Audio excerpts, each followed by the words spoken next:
From the Painkiller release, that is Judas Priest with All Guns Blazing. A little montage of gun-related songs there, which will definitely get us banned off the internet for sure.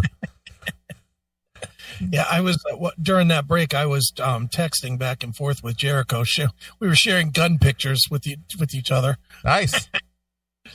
I showed him the Mossberg and the Judge, and he wrote about the Mossberg. Wow, it's so big and black and scary. Yeah. Get rid of it right away. Exactly. His is nice. The Glock 17. Yeah, I saw it on his on his channel there. And good for him. Yeah, no shit. That's a nice one. It's funny when you said you got the 19 loader, and he was like, "Jesus Christ, dude, I'm in California." Yeah, we're capped at 10. Yeah. I think the standard load for that, the factory for that is 19. They probably have some kind of stopper in the magazines that they sell or something. Well, either that or they won't ship anything more than a 10 into California. Now, like my Beretta, that's a 17 shot. Yeah, my Mossberg is a 10, I think. I think I could buy a bigger magazine, though. I just don't have one. Yeah. Oh, well. Hey, you know what? Fuck California. Yeah, no shit. Fuck Chicago, too. You need to move out of there, Sal. I'm telling you. That goes for you, too, married Dan. You want them all to get out of those places? You know what? The thing is these guys are responsible, working adults, but that they're not allowed to have a gun because they live in the city of Chicago. Right. How stupid is that? Yeah, it's crazy. It's terrible. They have 35, 50 shootings a weekend in Chicago, but responsible people aren't allowed to have a gun. Yeah, you're not allowed to protect yourself from the assholes that got illegal guns on the street. Yeah, no, that's out of the question. Exactly. Fuck you, Lightfoot. And I don't mean Gordon either. Yeah, or Johnny. Yeah, or Johnny. Hail and Kill caller, you're on the air. That Jericho guy is pretty cool, man. You like Jericho, Tim? Yeah, but I was just thinking when you guys were talking about that, imagine if they allowed shakies like me with CP to have a gun. Columbine would have been even worse. It wouldn't have hit anybody. Well, who knows? What I would have hit. You would have been aiming at people and just hitting lights and stuff. You'd be out creepy. Do they? I was just thinking, do they allow people with disabilities in states to have a gun? Well, I guess it depends on what. It depends on what. Pass some. Oh, you go ahead, Tim. Go ahead. Pass some kind of test. Well, it probably depends on what the disability is. But I mean, if you don't have a criminal record and if you don't have any felonies and, you can qualify, you could probably be as shaky as you want to be and buy a gun if you want to. They don't test you to see if you can handle one. It's just as long as your record's clean. Yeah, I mean, I think they would stop a quadriplegic probably from buying one, but, somebody that just fucking looks like they're, in a blender like you, Tim, they'd probably let you go. Well, and is there any kind of, mental health testing? No, not in our state. Tim, I went to a gun show. When I bought my Judge, I went to a gun show, and I picked up the Judge. I thought I liked the way it felt in my hand. I filled out a form.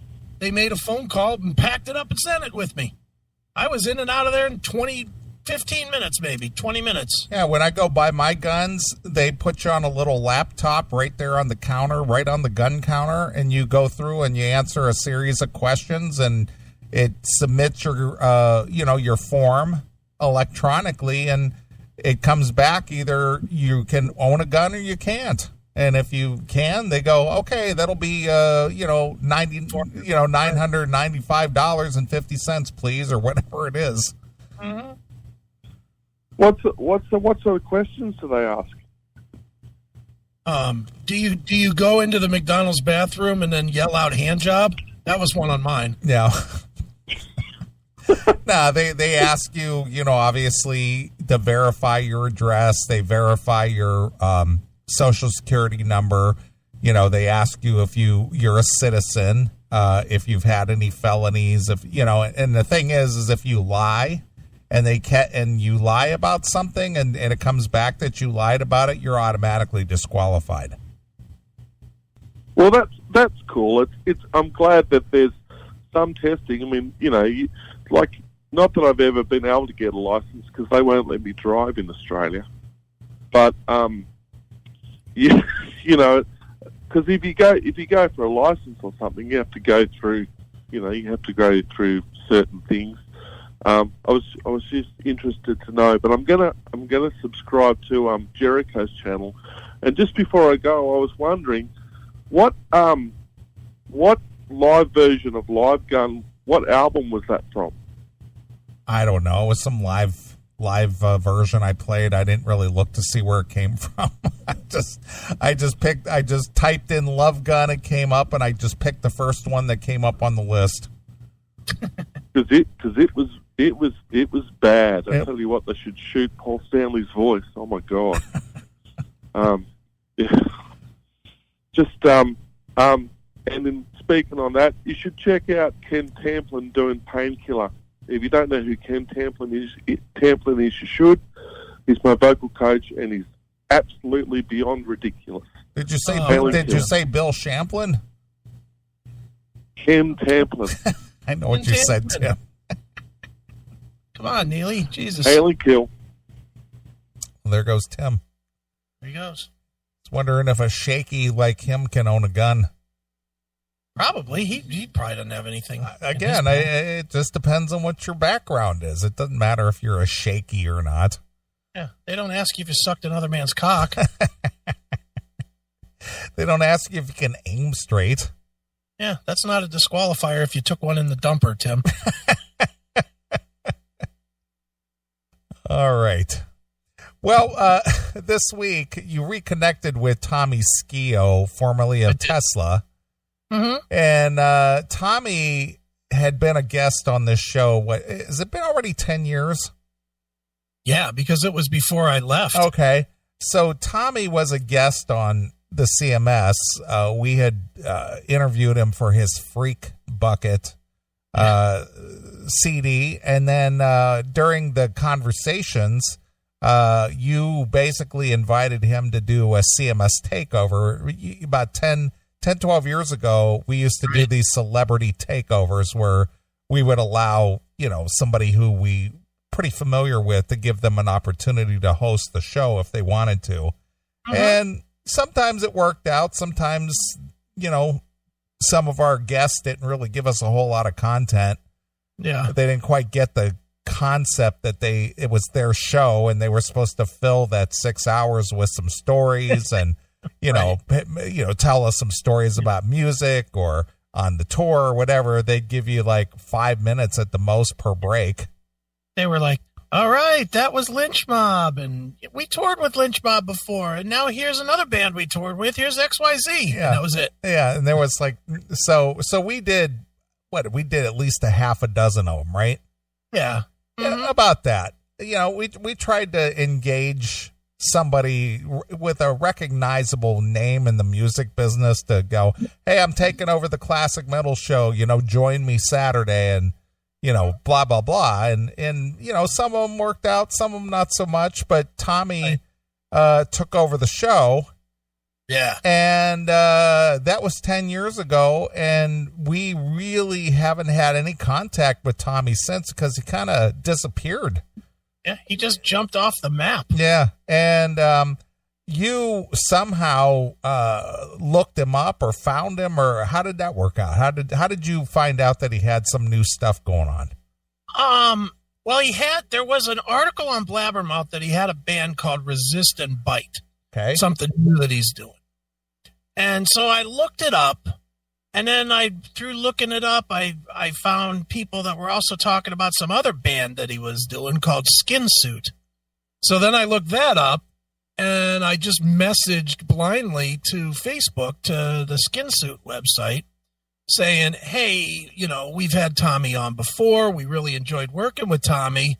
We'd love to have him on again and would love to promote Skin Suit, and to my surprise, the dude, the singer, Rob McManus of Skin Suit, hit me back and was like, dude, sure. When do you want to do it?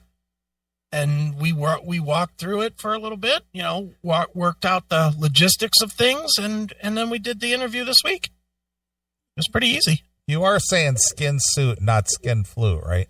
Yeah, not Skin Flute, Skin Suit. I didn't want to get Tim all get Tim all excited. Take it easy, Tim. Skin Suit. Suit.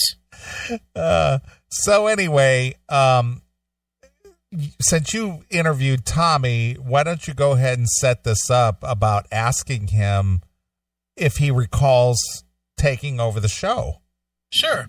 Well, we did the interview, and the interview was great. I don't know. You listened to it, I did. Right? I listened to it today on my run. Yeah, I thought it was a really strong interview. Tommy sounds great. He sounds healthy, which is very different than what he sounded like the last time we heard from Tommy. He definitely sounded much more coherent and lively and very energized about this band and whatnot. And I thought it was a really good interview. It was fun. And it was funny to me that he called Tesla a lounge act. Yeah, he's like, well, if you like lounge music, hey, if that's what you're into, God bless you. Keep listening.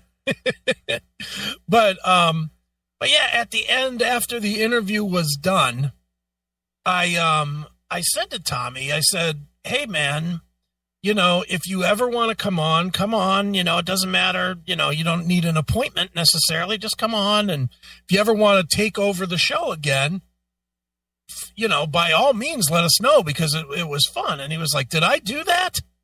And I was like, yeah, not only did you do it, but it was fucking legendary. And all of this is on this segment that I sent you, but it's just funny because it really was one of the legendary segments, or one of the legendary shows. And the older CMS guys certainly remember Tommy with the jailbait, young ladies. Exactly. You have that handy? I don't. Oh. I should have done some prep. Yeah, no kidding. Oh, because that was funny. And then the whole thing when he was making fun of your name. Yeah. When he was like, well, I see his name is Neeley. And I was like, what the fuck is that? Then Chris told me his name was Wendell. So I get it. Good job, Neeley. Good job, Neeley. Was too fun. He was fantastic. Honestly, I mean, dude, you know me. I don't remember what we did last week, and I still remember those segments from Tommy from 12 years ago. Yeah. It was funny. It was very funny. I see. The thing is I switched computers. I had to transfer everything over from the old computer, and that was within a group of folders that I didn't transfer over, so that's why I don't have it here. Just the whole thing with the young ladies. Young ladies. Jailbait. Ah! Exactly. But yeah, he had no idea that he did the show. It was funny as fuck. All right. Well, let's see what Tommy had to say about that. All right. Here we go. All right, fellas, quick and easy. Dude, that was awesome, man. Thank you so much. Tommy, when you gonna when you gonna host the show again, dude? That offer is always on the table, man. Did I ever host it? Dude, not only did you host it, but it's one of the most legendary hosting in the history of the show. It was you. I'll send it to you. It was you and a bunch of your boys that were just kind of hanging out, and you were just. Oh, and you had me do a playlist. Or something. Yeah, and you were goofing on my partner Wendell's name. You're like, Wendell. Now I see why they call you Neeley. And you were just. You were on. You were on. Yeah, but wasn't the audio on that not very good? No, the audio was meant. I'll send it to you if you want it. I have it, but No, dude. Yeah, I can send it to Rob Singer or wherever you're communicating. Yeah, I would like to hear that because that's embarrassing, probably. No, dude, it is so. It's embarrassing, probably. That's pretty good. Funny. It's a legendary show. It's legendary. Our fans still talk about it. They talk about you goofing on Neely's name, which was hysterical. And I'll have to hear that. That's cool. And the other thing that you did that's absolutely hysterical is one of the songs was Aerosmith's Jailbait, and you just put on this creepy voice, and you were like, "Oh yeah, Jailbait, yeah." You know, I don't remember any of this, dude. Oh my God, I was doing a lot of dope back then, dude. I was doing a lot of dope back then. I was doing a lot of dope. Oh, that's funny. I mean, it's sad, but it's funny. He's the man. He lived through it. He got to the other side. Let me see here. All right, go. Here we go. Well, it made for good radio. I will say that. Perks, yeah. There's something to be said for the best creativity happens on drugs. there just is. Sometimes that's true. Exactly. Well, good luck with it, guys. This will be up probably by Monday. This will be out on all of our feeds and whatever. And I'll send you the links, obviously, so that you have it. Okay, cool. Thank you very, very much, Chris. We really appreciate it, man. All right, anytime, dude. And anytime, even if you guys just want to call in just to bullshit, man, the door's always open, man. Anytime you want. Hey, do that. Just, hey, we're still here. Hey, door's open. Nice. All right, guys. See you later, Chris. All right, take care, guys. Rockin'. So there you go. All right. I don't remember that. I was doing a lot of dope. He's doing a lot of dope. Right. Jeez. Yeah, that's just funny. It's just like, yeah, I don't remember doing that. I don't remember doing a 6-hour broadcast. Yeah. Well, here's the thing. I don't think if somebody brought something up to me that I participated in or did or something, I don't think I would ever say, yeah, I don't remember that. Yeah. I mean, I might have forgot about it, but if somebody were to remind me of something, I would say, oh yeah, I remember doing that.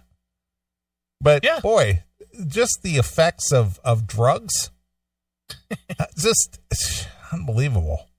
Yeah, well, shit happens, I guess, so. But Tommy was fantastic, and Skin Suit is an excellent band. I definitely encourage everybody to give that band a listen. We'll play some of that after we talk here a little bit. Okay, because I'm really digging the record a lot. I'm not just saying it because we're talking about Tommy. I really like this, unlike Freak Bucket, where we sort of lied and said, yeah, we love it, Tommy. Yeah, it was kind of hit and miss. It was definitely pretty homegrown. Did you like how he said in the interview that he was pretty embarrassed? Yeah, he just said, yeah, I don't know what I was doing. I wasn't a singer. Those were just kind of for fun. It wasn't serious, but whatever. Huh? He was just kind of like in a place where, he really didn't have a whole lot going on as far as the success he had, being a part of Tesla. Right. And I guess, at that time he had relocated to Florida, and, right. He was married, living in Florida, and it's like kind of a man, kind of a lost guy. Right. It's like, I'm going to do something here, and whatever. I'll give this a try. Mm-hmm. But that's kind of where he was, kind of floundering a little bit, I guess. Sure. That was a good interview, and must be running. I did that one. You did the fake LA Guns guys. Well, I talked to Steve Riley, mm-hmm. and I thought that went pretty well. I actually spoke with him for close to 50 minutes.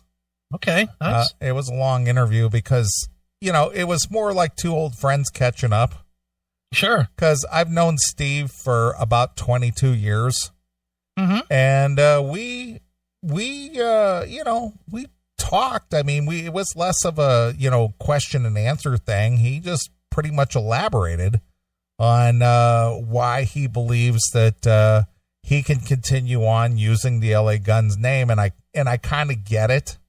Regardless of what you think. I mean, obviously Tracy and Phil are, again, and we've talked about this a million times on the show, but the most identifiable, recognizable people in any successful band, any band of notoriety. It usually boils down to the singer and the guitarist. Right. And, again, Steve is a veteran, rock drummer. And he's been around since the mid 70s. Steve's not a young guy. I mean, he's in his mid 60s, I believe. And, obviously he, made his notoriety in playing with Blackie and Wasp. Right. And obviously he's been with LA Guns since 87, I believe. And so he's got a long legacy in the music business. Back when John Kay and Steppenwolf had broken up, or there were versions of Steppenwolf out there, I guess he was in one of the versions. Right. So he's not unfamiliar with having several versions of a band out there. Even going back to a late 60s, early 70s band such as Steppenwolf. He played with them as well. But when he again, this just has a lot to do with you and I having familiarity with the musicians sometimes, to where they'll be a little more candid and a little bit more open. Sure. And tell you stuff that perhaps they might just not reveal so candidly with just somebody that they really don't know, just somebody interviewing them. And I thought he opened up pretty well in his interview and talked about his relationship with Phil and how it is that Phil ended up playing with Tracy. And, he discussed how he and Phil, obviously carried on the LA Guns name for so many years, even when Tracy had relaunched a version of LA Guns with various singers, right, which didn't pan out. I mean, he rejoined up with Jizzy Pearl at one point. He had that Casey, what's his name? Marty Casey. He was like American Idol singer or something like that, or that rock star Supernova, something like that. And then he even had a girl singer on there. Yeah, Delania. Yeah, so he was out there touring around using the LA Guns name for a while. And, Phil somehow reconnected with Tracy. And, I guess Phil had announced to Steve that, hey, I'm going to go out and play some shows with Tracy. And he goes, you're going to do what? And he's like, yeah, we're going to do this for 6 months. We're just going to go out as Phil Lewis and Tracy Guns of LA Guns. But because that pairing is so successful because of the most identifiable members of the band, they just decided, hey, this is working out. We're making a few bucks in our pocket. Let's just call us LA Guns because that's who we are. And Steve basically was left out in the cold. Like, okay, Phil left and I was waiting for him to come back because he said it was only going to be a 6-month thing, and now he's not coming back. So now what am I supposed to do?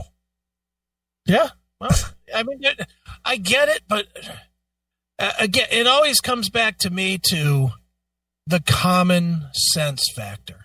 I understand the legal factor. Yep.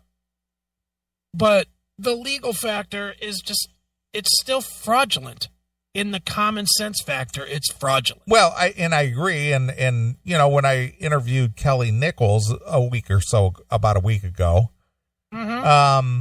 he basically was saying, well, we all put in time and we wrote these songs, and, there's no reason why I shouldn't be able to go out and perform those songs if I wanted to.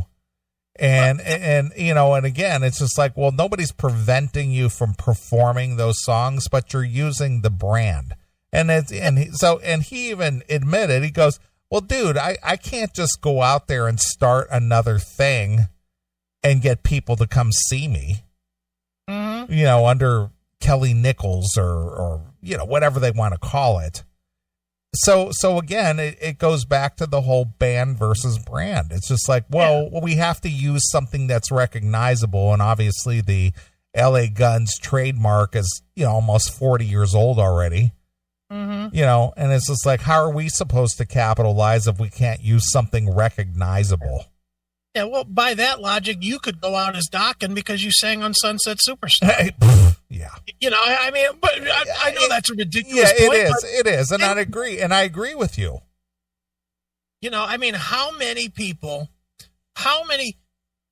you said LA Guns is about 40 years old, right? They started in 84. Technically Tracy started LA Guns in like 84. Okay, so 36 years? Yeah. In 36 years, how many times do you think that this sentence has been uttered? LA Guns, isn't that Kelly Nichols' band? No. Has that ever been said? No. Before tonight? No, of course not. And again, as I said, the most recognizable members are typically the singer and the guitarist. Yeah, and it goes the same way with Steve Riley. LA Guns, Steve Riley's band? Nobody's saying that either. That's my whole entire point. I understand the legality, but it doesn't pass the common sense test. I agree. But for a money-making thing for these guys, these musicians, the only way that they can get recognized is using that brand. Yeah. So to them, they're justifying ripping off the fans on some level. More or less, yeah. Yeah, exactly. Because it doesn't pass the common sense test of the ordinary fan. Yeah, but the thing is, it's like, well, if we don't have the name, then nobody's going to book us. Right. That's what it really boils down to. That's why Blotzer's Rat experience didn't get no traction until he said, well, I'm going to use the Rat name. Yeah. The sad thing is I honestly think that, and this is just a personal opinion, I don't have anything to back it up except for one example. I honestly think if these former members did it as the whatever experience, the Winger experience, the LA Guns experience, the Rat experience, it would catch on, but it wouldn't catch on immediately. Yeah, they'd have to work it for a while. And that's really where this comes down to, is that these guys don't want to do the work again. Well, that part is true. And not only that, but they would have to put out a superior product, a show is what I'm trying to say, not specifically recording. But when people go see that experience, they had better get a really good show. Well, Rat was doing that when they were initially with that Josh Allen singer. Yeah, but they were going under the name Rat. Well, but they started as Rat Experience with that, and people were applauding the shows and saying the shows were good. Yeah. And LA Guns, the Riley version, the fake version, is, I like that song. I don't hate it. It doesn't sound like LA Guns to me, but I don't hate it either. And I'm assuming the rest of the music I'll probably think is okay to good. And the reaction from M3 was that it was a solid show. So they started the foundation of it. They could be the LA Guns experience and do it and grow it, but it would take a year or two. Yeah, but they want to score the touring fee. Money right away. Yeah, the fee that a real lineup, the lineup under that label would get. Mm-hmm. They should watch the Jason Bonham thing. Jason Bonham has literally created a multi-million-dollar a year enterprise. Yeah, but he wasn't part of anything aside from Bonham, which he started. Well, I get that, but now he's doing his dad's music, for God's sakes. Yeah, but they're doing the Led Zeppelin experience. Yeah, well, that's what I'm saying. But Led Zeppelin doesn't exist. But even if they did, I think the Jason Bonham thing would still sell well. Do you think? Yeah. But the thing is, really, it's a slightly different experience, and it pays tribute. Dude, there are Led Zeppelin tribute bands everywhere, and they all do well. Yeah, but see, this is the difference with a Jason Bonham. He's got the legacy name of John Bonham. He's connected to the Led Zeppelin legacy. I'm not trying to say that LA Guns experience would be the same as the Bonham experience, but I'm saying it would be the same 2,500 people at the state fair that would go and see Tracy Phil LA Guns. Maybe, but I'm not really sure. I agree with you to some regard, but when it comes to the Jason Bonham thing, it's like there's a lot of I'm going to relate this to Evel Knievel. There are other long jumpers out there that do motorcycle jumps. Right. There was like Eddie Kidd, and there was like what was that guy's name? I can't remember what his name was. Couple long jumpers that jump buses and cars and things like that, but they didn't have the appeal of Robbie Knievel because he had the Knievel name. Was he better than those guys? Maybe. Were any of those guys better than Robbie? Probably. But did people come see Eddie Kidd, or did they come out to see? I can't remember. I'm trying to think of the other kid that tried to jump the Caesars fountains and he missed his ramp or whatever. But anyway, the thing is that he had the Knievel name. Well, sure, but if let's just say that whoever this kid guy is, if he would have done the Evel Knievel experience, and he would have got the same kind of bike, and he would have wore the same kind of clothes and walked around with a cane and motherfucked people and, did all the crazy stuff and recreated some of that stuff. Yeah. He would have recreated the fountain jump, and he would have recreated Snake River Canyon. Right. And, if he would have done that and built the experience, people would have accepted that. Yeah, people as long as he did it well.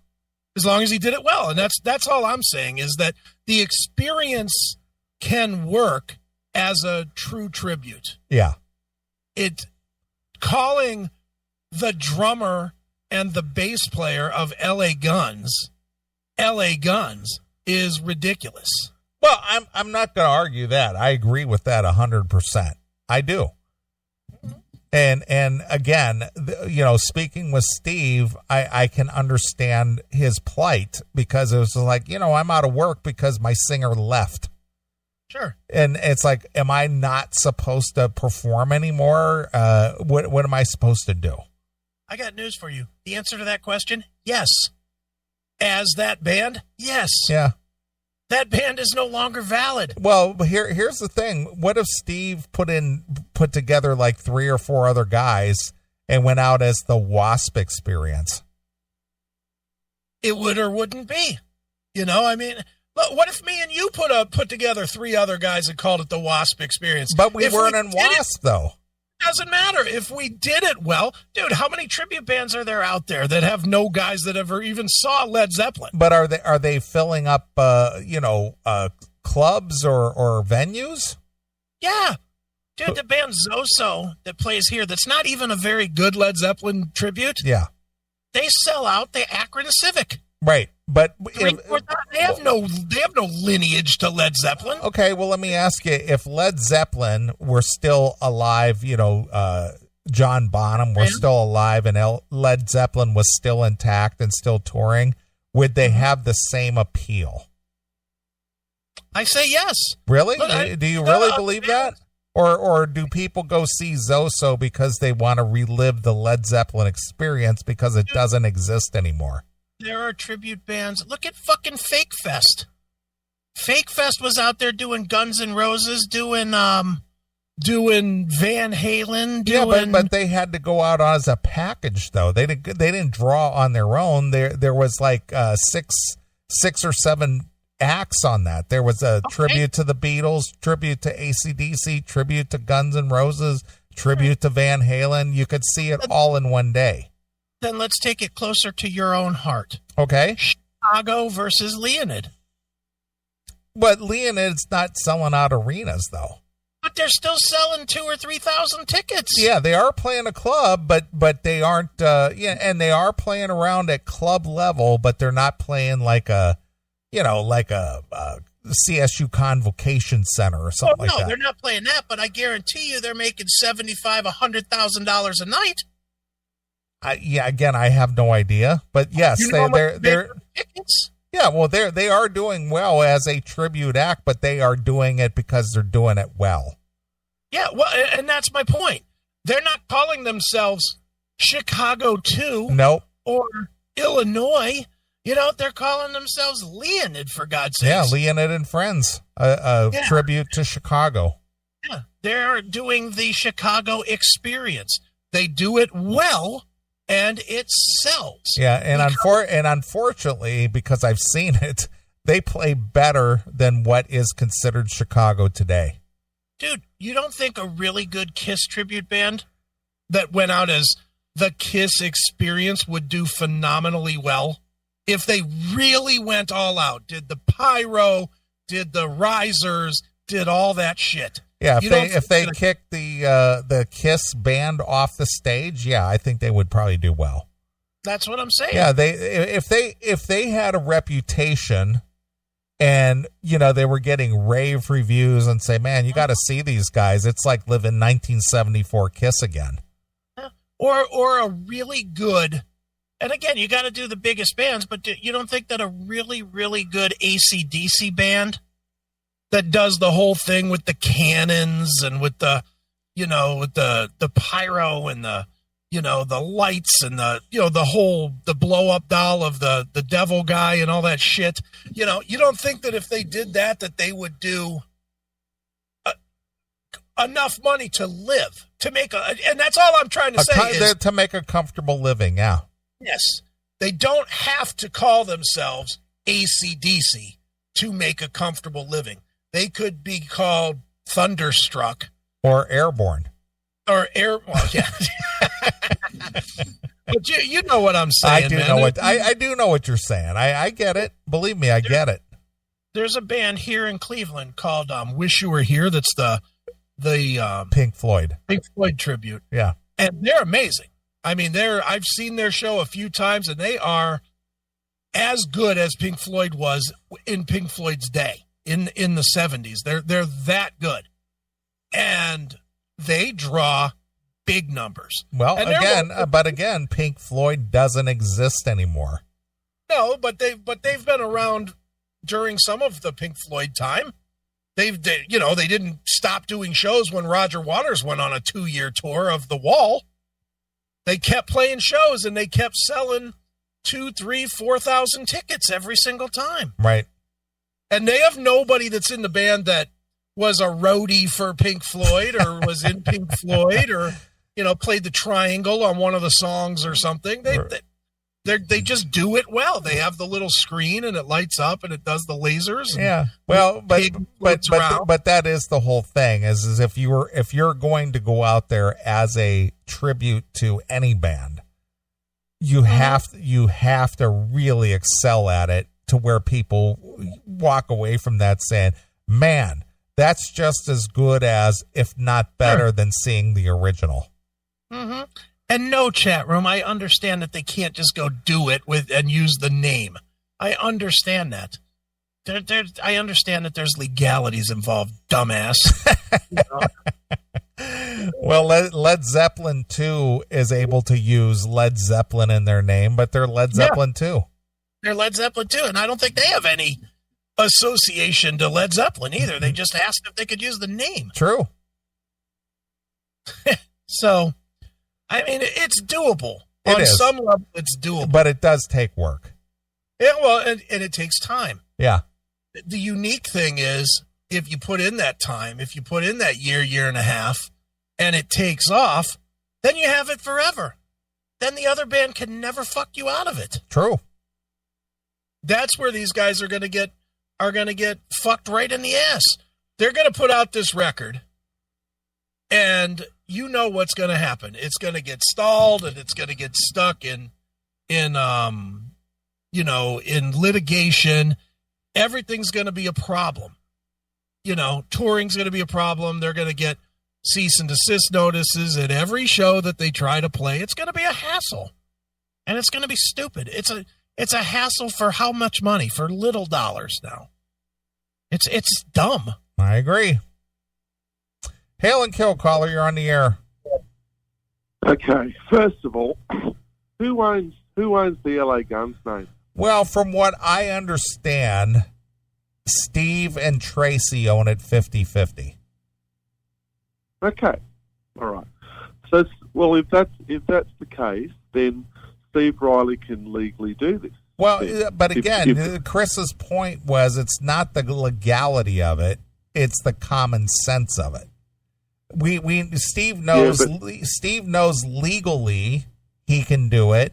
Tracy and Phil know legally they can do it, but that doesn't mean that the fans are going to get what they consider LA Guns, which, as I've said several times, 9 times out of 10, it always boils down to the original singer and the guitarist. No, I get that, but the question, some questions I've got. I mean, I've got LA Guns' catalog, but who wrote the songs?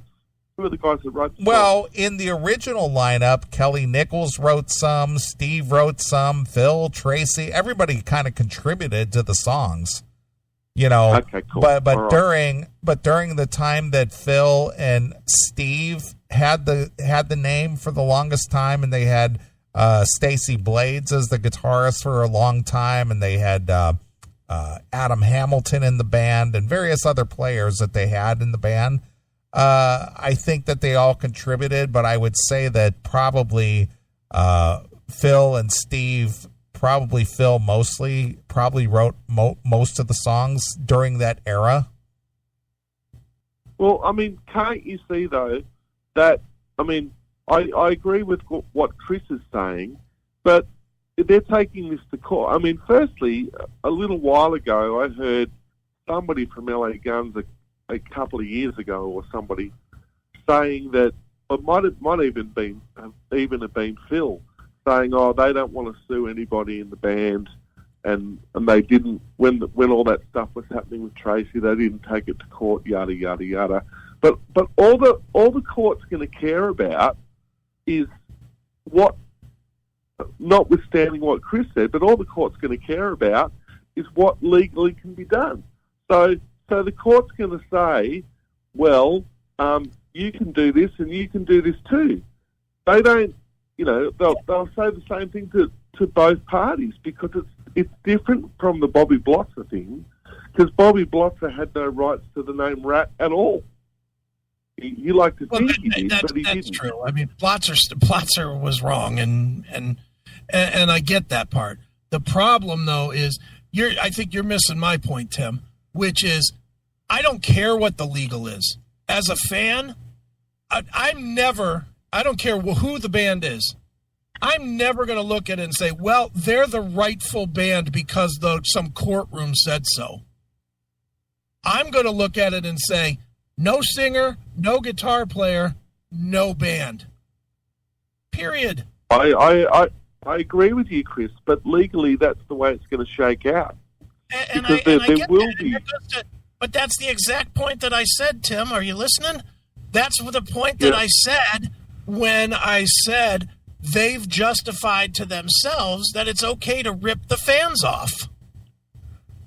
Because, legally they can do it, but in the real world, in the way fans see it, it's a ripoff. In the way the fans see it, you are going to have fans that are going to go every single night to see LA Guns, and they're going to see Steve Riley, Kelly Nichols, and a bunch of other dudes, and be like, who the fuck is this? This is not LA Guns.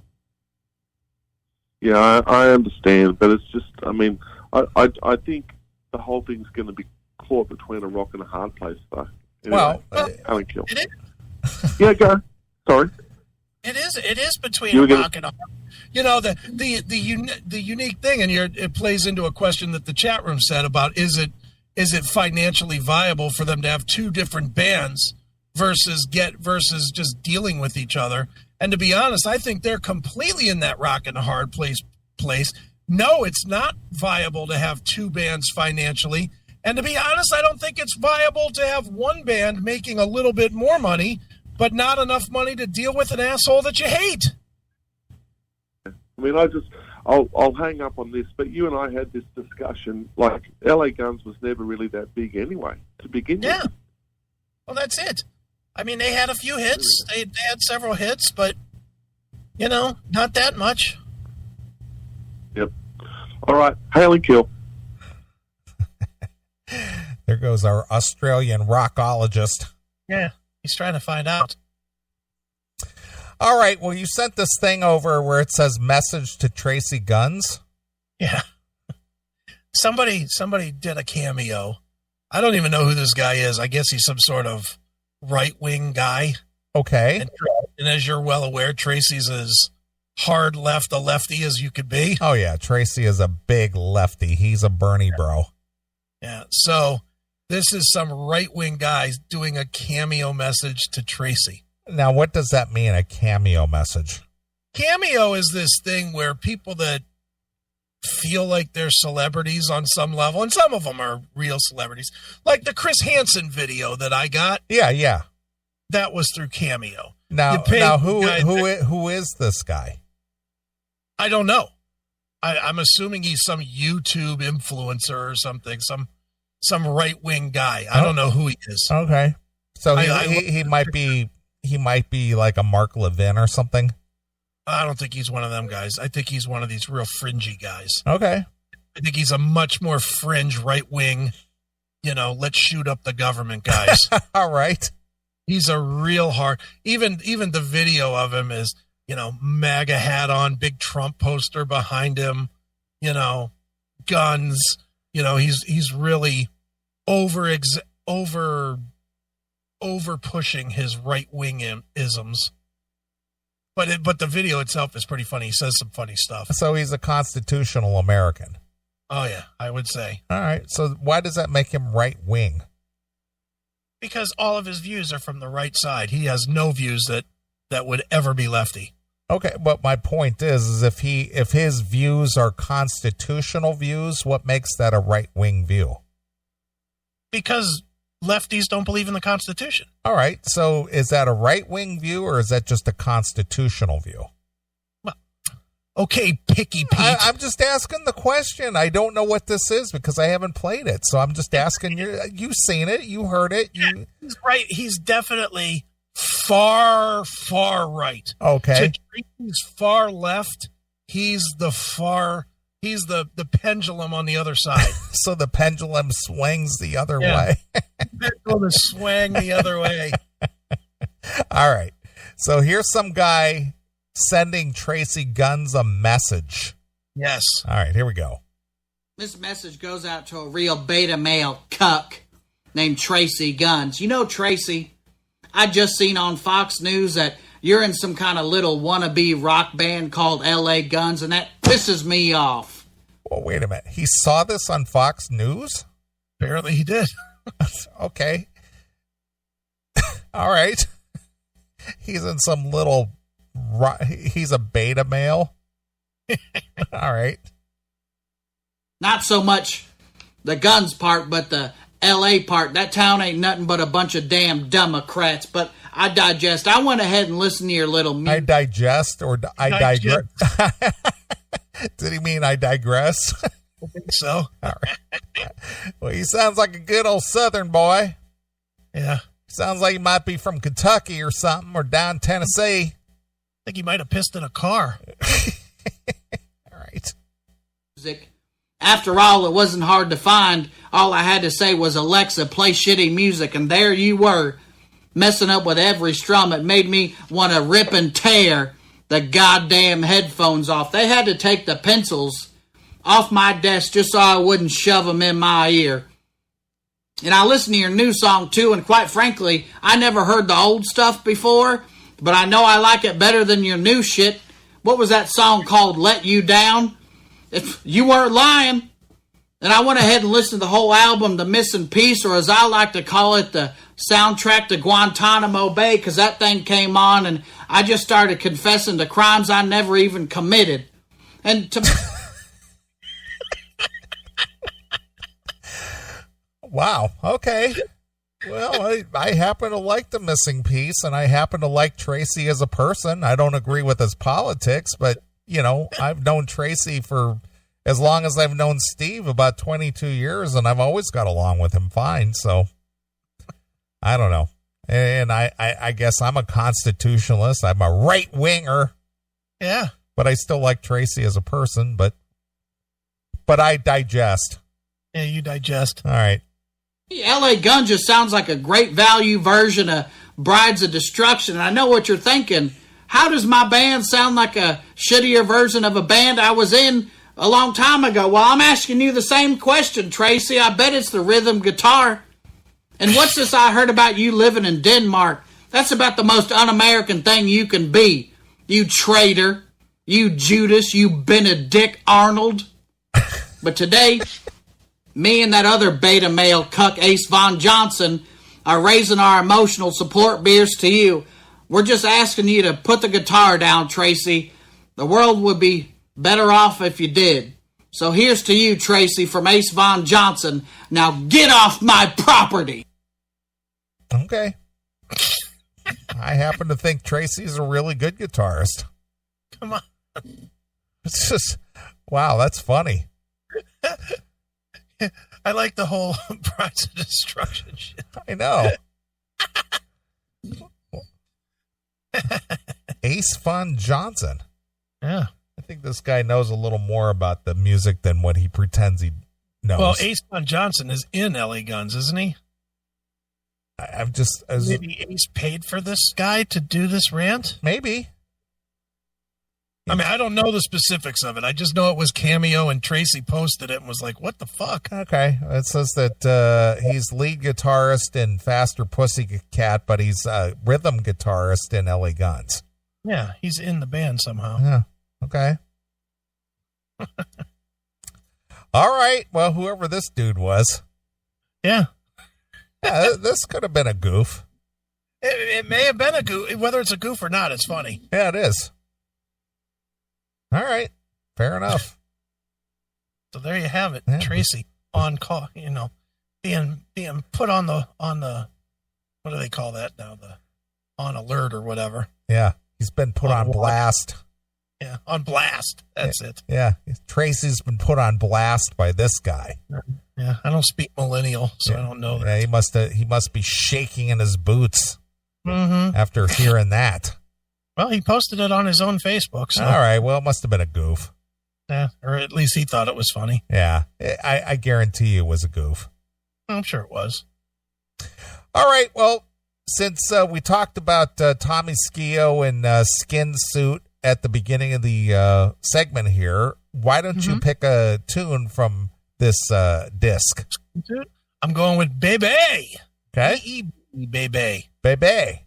Bebe. It's a good tune. All right. Well, if you haven't heard it yet, Tommy Scio, formerly a Tesla, has put out has a side project, I guess, called Skin Suit. Yeah. And where can they get this, Chris? I know you said it on the interview and all, but where can people get this in case they're interested? SkinSuitMusic.com or something. Just look up Skin Suit on Google. I think it's Skin Suit Music. Yeah. Yeah, somewhere out there. Just look up Skin Suit. You'll find it. Lord knows, just be careful what you click. All right. Well, here's something from Skin Suit. This is called Bebe, exclusively here on your classic metal show.